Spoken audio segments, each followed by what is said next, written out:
Shalom Chavrim, I'm Stephen Ben-Nun. You're watching Israeli News Live. Got a very, very interesting news going on. Many of you, I'm sure, already aware of this. President Trump talking about that this coming week he's going to announce the moving of the U.S. Embassy to Jerusalem, and of course recognizing Jerusalem as the capital of Israel. And this has really caused a major stir throughout the Middle East, including Mahmoud Abbas, who's already called upon 8 different Muslim nations to come to his aid and stop Trump from doing this. And it's really caused me to step back and look at what's really going on, because the fact that the Turkish government is also weighing in on this. I want to look at that real quick. Reuters is reporting here a formal U.S. recognition of Jerusalem as the capital of Israel would cause catastrophe and lead to a new conflict in the Middle East, Turkish Deputy Prime Minister Bekir Bozdağ said on Monday. And of course, that really caught my attention, because I could not help but think that what's going to happen. Even Erdogan has weighed in against this idea of Jerusalem being the capital of Israel. And of course, as I stated many times before, the Gog of Magog war is not Russia coming against Israel, but rather a NATO move against Israel. Now, bear with me when I say this. Of course, Turkey could be leading the way in this particular move, and there have been many scholars that have also suggested that Turkey is actually the true Gog of Magog to begin with. Now, when I look at this, though, I see a much bigger picture. And I've stated before that I felt like that the U.S. would end up coming against Israel as well. And under President Trump's administration, we know that would never happen, because President Trump has stood very strong and very passionate with Israel. Now, we have to go back, though, to Resolution 181. Back in 1946, the resolution then that was once again dividing Israel after we see the resolutions that were agreed upon to make a Jewish homeland in the Middle East after World War I that also encompassed all the country of Jordan. Then, of course, after, I think it was like 1920, 1921, somewhere in there, they divide the land up again. Then Transjordan is given over to the king's son, the king of Jordan there. This is how the Jordanian family came to be rulers of that area, for the helping of the British military and overtaking the Ottoman Empire. So then all of the modern state of Israel, including the West Bank and Gaza, was given over as a Jewish homeland. But by 1946, that was divided yet again under the Resolution 181. And of course, Pope Pius XII had a lot to do with that particular resolution. He was there calling for not only the dividing of the land, but making sure Jerusalem became an international city. Why? Because the Vatican is intending on bringing about a false millennial reign. And of course, they need to be able to rule and reign from Jerusalem, because this is where everything has to happen at. This is the keystone of the millennial reign. And of course, it is truly a keystone when it comes to the return of Yeshua the Messiah. But when it comes to the ideology, though, that the Vatican is going to bring about this millennial reign, to me it's just preposterous to begin with. But nonetheless, they are definitely trying to do that. And when they wrote up the Resolution 181, 1946, the Pope of Rome wanted an international or UN force monitoring Jerusalem. And of course, as we know, I've talked about this many times before, he had a lot of backing with a lot of Jewish people that were involved in this. And I think that had a lot to do with the Rothschilds, them going down there trying to make the Jewish state, and of course not including those ones that were the slaughtered of the Holocaust themselves, that were also coming home. They tried to stop them from coming in, though. They wanted to limit the numbers until the plan was being staged to get the right people in power. Wasn't really the right people, but to get certain Jewish people in power in order to make sure that Jerusalem was safeguarded for the Pope of Rome. Now, we saw with Ben Gurion and also Moshe Sharit. He was the second prime minister of Israel. Both men, Moshe Sharit, knowing Pope Pius XII personally, and they were making sure that his wishes were to be kept. In fact, so much that they sank a ship that was coming in that was actually by that was the later Prime Minister of Israel. His name slips my mind. It'll come to me in just a moment here. Anyway, though, they killed all the soldiers that were coming in that wanted to liberate Jerusalem, and they sunk the ship as well. And the reason being is because they did not want Jerusalem liberated. This is not what the Pope had in mind. I also think that the Palestinian West Bank, and this is not against my Palestinian friends that are listening out there, I do understand many Palestinians have been born in this land here, and they do have a right to live in this land. But the point being is they have been used by the Vatican in order to be able to create this buffer zone, if you were, which they're actually children of Ammon. They are the Ishmaelite children, and of course they are from the country of Jordan. They've migrated in back during the time of the Second World War, as well as the Egyptians were migrating in, and that's how we ended up with Gaza becoming a territory as well. Now, why Gaza, I have really no idea, but clearly the Vatican's intention was to make this buffer zone in order to protect Jerusalem from any of the Jewish people ever actually succeeding in militarily. Now, in 1967, that all failed. In fact, it was Prime Minister Begin, as who I was thinking about earlier. Before he ever became Prime Minister, Mr. Begin was actually the head of a very strong military force, not so much a rebel force, but a Jewish force that wanted to actually liberate Jerusalem. And it was Rabin that gave the order from Ben Gurion to actually sink the Atalia, to stop the group there with not Ben Gurion, but with the former prime minister there that I was speaking about just a moment ago there, to keep them from getting the military equipment they needed to take Jerusalem, and also to keep the manpower from coming in under Prime Minister Begin, which at the time he was not a prime minister.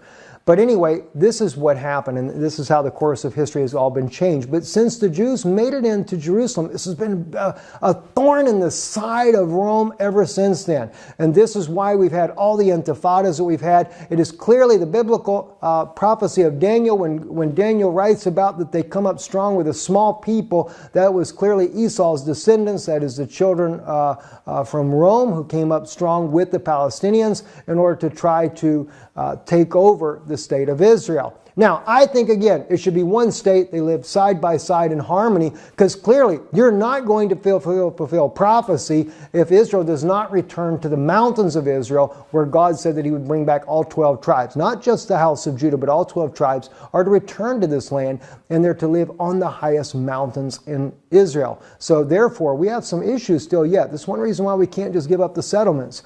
We should be able to live in amongst the Palestinian people that are there, and it should be one state. Now, I'm kind of getting on a rant there, and don't mean to do that. I really got to get into some very important information that I want to share with you here about what I see that's going on. I said Gog of Magog. Now, why would I say Gog of Magog here, especially with President Trump, and say that the United States could be very well part of a Gog and Magog war, NATO forces coming against Israel? Well, under President Trump's administration, he's really been building up Israel, getting ready to try to take down Iran, Lebanon, etc., all these different nations there in the Middle East, and also helping Israel to gain more traction as a superpower.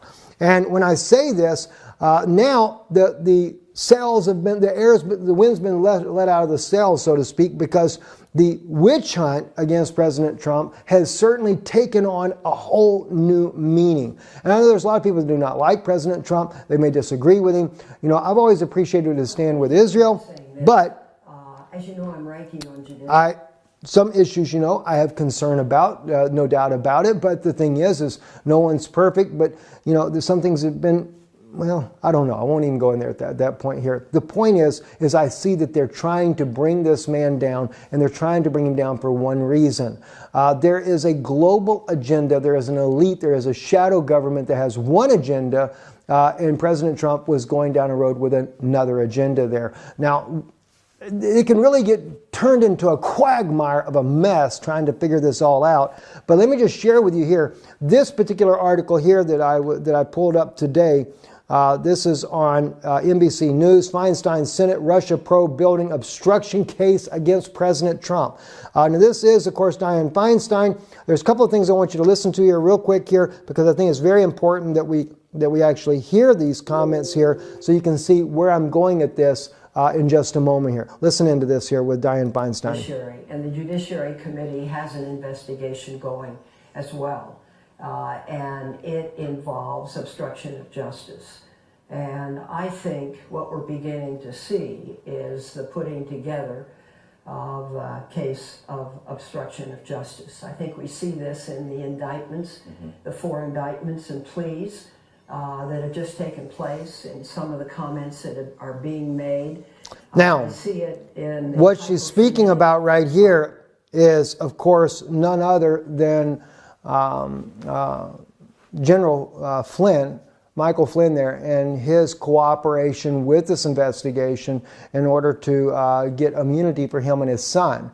No doubt they have put a lot of pressure on him, and of course they're trying to get the collusion with Russia involved in this. This is exactly where they're going with this, and of course the evidence seems to be overwhelming and mounting up. Listen to this part here as well. Robert Mueller's star witness at this point suggests that Mr. Trump's transition team was running a rogue foreign policy operation, and it brings Mueller's Russia investigation straight inside the White House. What has been shown is no collusion. No collusion. Michael Flynn was a top surrogate for Mr. Trump on the campaign trail, introducing him at rallies nearly 24 times, even floated briefly as a possible vice presidential running mate. As a great general, great guy, great man.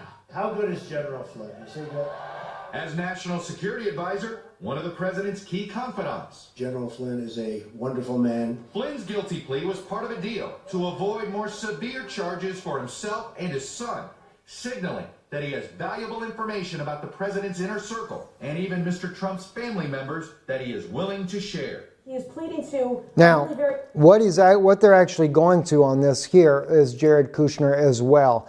And what I'm seeing here is that not only are they looking at bringing about these charges against President Trump, which to me are really bogus. I know I have differing views on this. I have one friend there that made a comment saying that it is against the law what they did, if in fact they actually did these things here, as far as speaking to the Russians before the election. To me, I think that's kind of rather preposterous. It would even be a law to begin with. When you're trying to make peace and reaching out to other world leaders as you're getting ready to be elected or possibly be elected to the President of the United States, you should have that opportunity to be able to do so. Now, that's just my opinion on that, and I realize that from what I've been told, the law of the land is different on that. But where are we going with this? What am I actually looking at?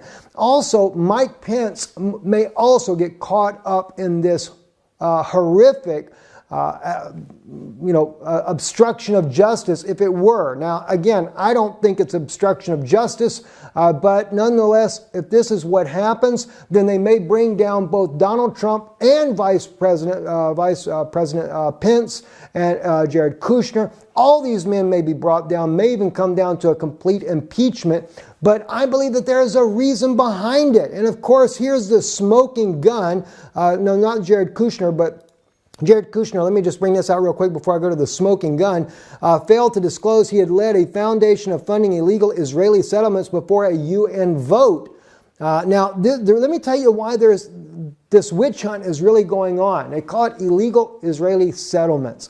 I do believe that we should buy land. And I do think that it should be a situation not to where we can't work with Mahmoud Abbas, the Palestinian people, but it should be the same way for the Palestinian people that want to be able to live anywhere inside of Israel. If you're an Israeli citizen, which there are over 2 million Arabic citizens in Israel today that can purchase land inside of Israel and build a house, or if you wanted to buy land and build an apartment complex. I know that there's no doubt there's some issues that always go on both sides of the fence there. I'm not getting into that issue right now, just trying to say that they could work together and they could live in peace together if we get all these special interest groups on both sides of the fence there in political circles in Israeli government, as well as the political circles inside the Palestinian government.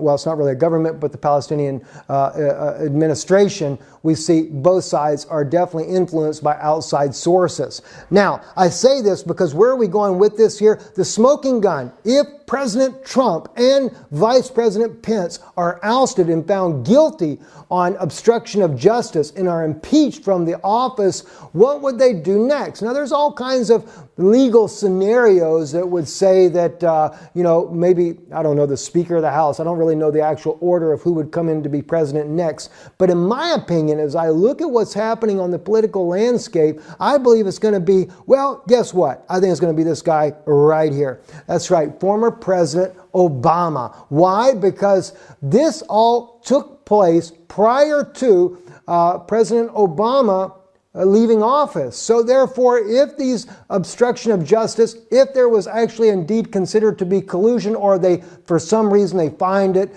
and find President Trump guilty as well as Vice President Pence, if they're all caught up into this, then technically you would have to wind back the clock to the time when President Obama was in, and President Obama would have to take office once again, and guess what would happen then? They would call for a new election, and he's the only man that can take that place as far as from what I can see that they're up to. And this is why I think you see Obama following all of these political trails. We've seen him follow Trump everywhere he went. He was there, not just follow, we're talking about he was ahead of the game. When President Trump went to the Middle East there, or the Far East and all that, so was former President Obama. When President Trump came to Europe at the G20, well, Obama was there just before him. When he went to Rome to the Vatican, Obama was there before Trump got there. When he went over there to meet Angela Merkel, well, Obama was there before Trump got there. Why is all of this? And now we find as this tensions are mounting up against North Korea, Obama's over there with President Xi Jinping, meeting with him as well and other world leaders, the head of India, etc. What's going to happen? I think that they're going to end up trying to impeach President Trump, and when they do, they're going to take down Mike Pence with him, and then we're going to see the Gog of Magog battle set in array like never before. Again, I'm not prophesying this. I'm only suggesting that this is what it looks like we're headed to.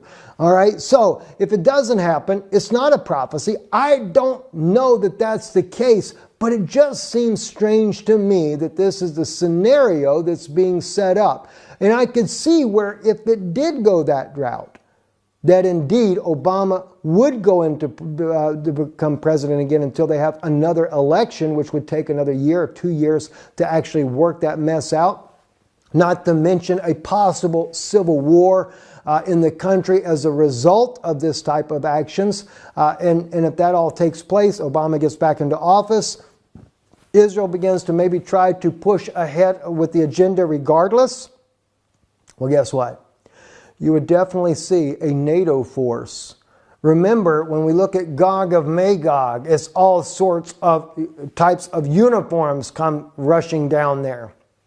And I don't have it pulled up before me right now to be able to share that with you, but I can see very well that Obama would definitely come back into power and, of course, work things out with Turkey. And if they felt like they have to go down there and by force divide Israel, the Vatican's had enough. You can count on one thing. They got a man there that'll do the job for them. He's been a good yes man the entire time. Gosh, not a good scene at all, friends. I'm Stephen Benoon. By the way, another thing is going to be a wild card against Trump as well. Now the Supreme Court is backing his permits for full enforcement of Trump's travel ban. And I did get to see a little bit of that travel ban myself as we came back to Europe. You wouldn't believe what you have to go through in order to come back to the United States. So very tough, especially if you're a foreigner. In my case, of course, American citizen, so it makes it a little bit different. I'm Stephen Benoon. You're watching Israeli News Live. Sorry about the lighting here. I don't have the electricity to run it yet. We're just kind of winging it right here. But we do love you. Thank you, and God bless you. And it is cold, to say the least. If you've seen any smoke, I've seen a little bit of smoke rise up from my nose a moment ago. We're kind of cut back on the power here until the electric company gets out here. So we're kind of toughen it out, except for one room that we can warm a little bit there. Toughen it out in about, I guess in Fahrenheit, about 40 degrees in the house here. God bless you and shalom.